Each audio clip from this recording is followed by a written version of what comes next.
ये फतेहपुर सीकरी है। 1571 में सम्राट अकबर ने इस शहर की स्थापना की और ये मुगल साम्राज्य की राजधानी बनी। सम्राट अकबर आगरा छोड़कर यहाँ आ बसा और यहीं उसका दरबार लगने लगा। भव्य महल, सार्वजनिक इमारतें, देश की सबसे बड़ी इबादतगाह और राजकीय कर्मचारियों, सैनिकों और नागरिकों के रहने की व्यवस्था। फतेहपुर सीकरी की भव्यता और वास्तुकला हर मायने में हिंदुस्तान की राजधानी के अनुरूप थी। लेकिन फतेहपुर सीकरी की ये गौरव गाथा मुगल और भारतीय इतिहास का एक छोटा सा अध्याय बनकर सिमटने वाली थी।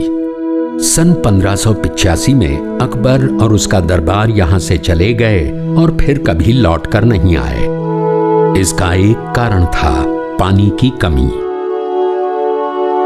फतेहपुर सीकरी के कुछ 25 मिनट की दूरी पर स्थित है भरतपुर। राजस्थान के पूर्वी छोर पर बसा ये शहर कुछ साल पहले उस दौर से गुजर रहा था जिससे फतेहपुर सीकरी 450 साल पहले गुजरा था। लगातार बढ़ती आबादी और भूजल के दोहन के कारण यहाँ के साफ पानी की कमी महसूस हो रही थी। यहाँ पानी बेहद खारा था और जमीन के नीचे गिरते पानी के स्तर के कारण ये खारापन लगातार बढ़ रहा था। ऐसे पानी को पीना और उससे खाना पकाना बहुत ही मुश्किल हो गया था। राजस्थान सरकार ने भरतपुर शहर और इस जिले के अन्य हिस्सों में पीने का साफ पानी उपलब्ध कराने के लिए एक ठोस और दीर्घकालिक समाधान ढूंढने का फैसला किया। इस इलाके में पानी का कोई बड़ा सतही स्रोत नहीं था। हाँ, एक संभावना थी। यहाँ से लगभग 80 किलोमीटर दूर धौलपुर में चंबल नदी। चंबल एक पौराणिक नदी है जिसका जिक्र प्राचीन ग्रंथों में भी मिलता है। साफ और प्रदूषण रहित ये नदी कई जल जीवों जैसे घड़ियाल, मगर, डॉल्फिन्स और कछुओं का घर भी है। ये मध्य प्रदेश के मऊ के पास विंध्य पर्वतों से प्रारंभ होती है और लगभग 950 किलोमीटर का सफर तय करके यमुना में मिल जाती है। इस सफर के दौरान चंबल एक जगह राजस्थान और मध्य प्रदेश की सीमा पर धौलपुर से गुजरती है।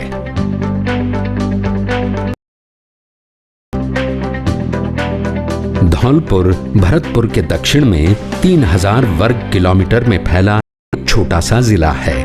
ये इलाका लाल बलुआ पत्थर के लिए जाना जाता है। जहां देखो पत्थर ही पत्थर। इस पत्थर का व्यापार ही यहाँ की आर्थिक जीवन रेखा है।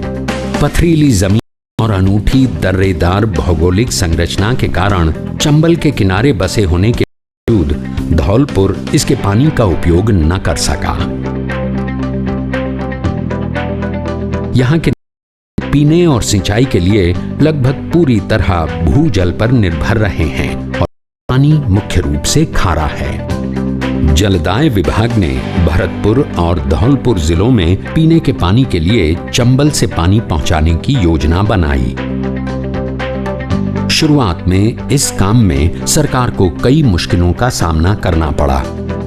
चंबल नदी का एक बड़ा घड़ियाल सैंक्चुअरी पड़ता था और इसके कारण सरकार को यहां से पानी लेने की अनुमति नहीं मिली। काफी समय बाद ये मामला सुलझा और आखिरकार सुप्रीम कोर्ट से मंजूरी मिली।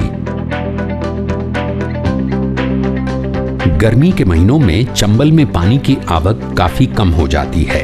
ऐसे समय में भी पानी की आपूर्ति में कमी ना आए, इसलिए परियोजना के लिए इनटेक वेल नदी के ठीक बीच में बनाया गया।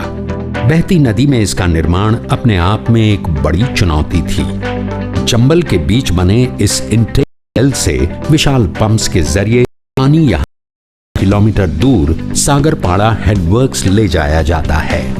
यहाँ इस परियोजना का पहला व प्रमुख वितरण केंद्र है।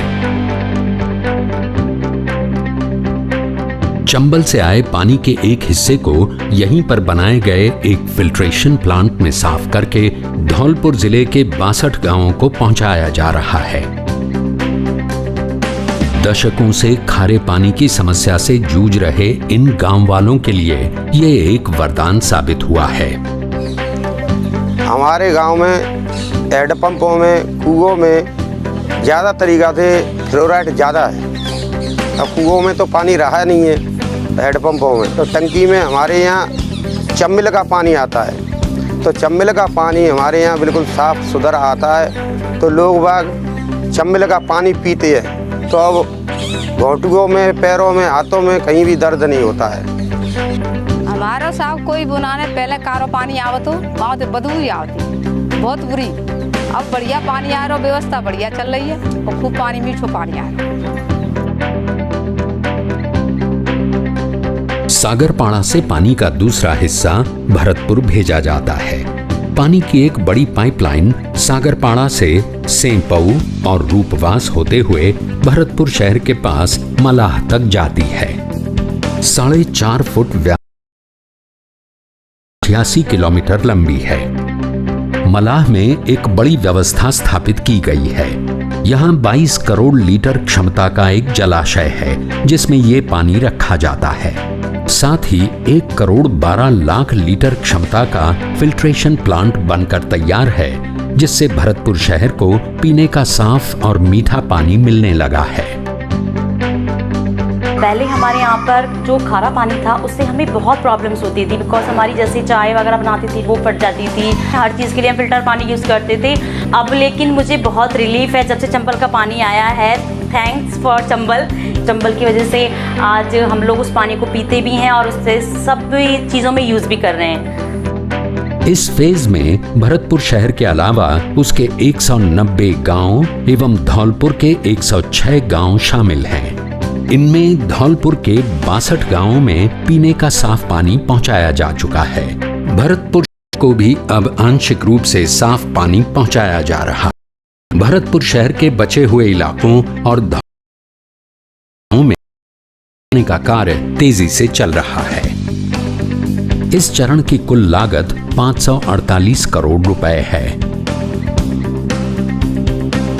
सरकार ने इस परियोजना के दूसरे फेज को स्वीकृति दे दी है और इस पर कार्य प्रारंभ हो चुका है। इस फेज को 3 पैकेजेस में बांटा गया है। पहले पैकेज में कामा और पहाड़ी तहसील के 246 गांव, दूसरे में डीग और नगर तहसील के 283 गांव और तीसरे में भरतपुर, कुम्हेर और रूपवास तहसील के 226 गांव शामिल हैं। ये परियोजना धौलपुर भरतपुर शहर, 7 तहसील और लगभग 1000 गांव के लोगों को लाभान्वित करेगी। इस पर कुल खर्च लगभग 1500 करोड़ रुपए अनुमानित है। भविष्य में इस परियोजना को और क्षेत्रों तक का विचार राज्य सरकार कर चुकी है। बयाना, वैर, नदबई तहसीलों और 421 गांवों में पानी पहुंचाने का लक्ष्य है। इसकी लागत लगभग 700 करोड़ रुपए अनुमानित है। इसके अतिरिक्त खारे पानी की समस्या से प्रभावित भरतपुर जिले के 272 गांवों में आरओ फिल्ट्रेशन मशीनें लगाई जा रही हैं। सरकार की दूरदर्शी सोच और दृढ़ निश्चय से सदियों से साफ मीठे पानी से वंचित धौलपुर भरतपुर क्षेत्र के कई 100 गांवों में लाखों लोगों का जीवन हमेशा के लिए बदलने को है। चंबल धौलपुर भरतपुर पेयजल परियोजना को एक लंबे समय तक एक ऐसी पहल के रूप में याद रखा जाएगा जिसने यहां की तस्वीर हमेशा के लिए बदल दी।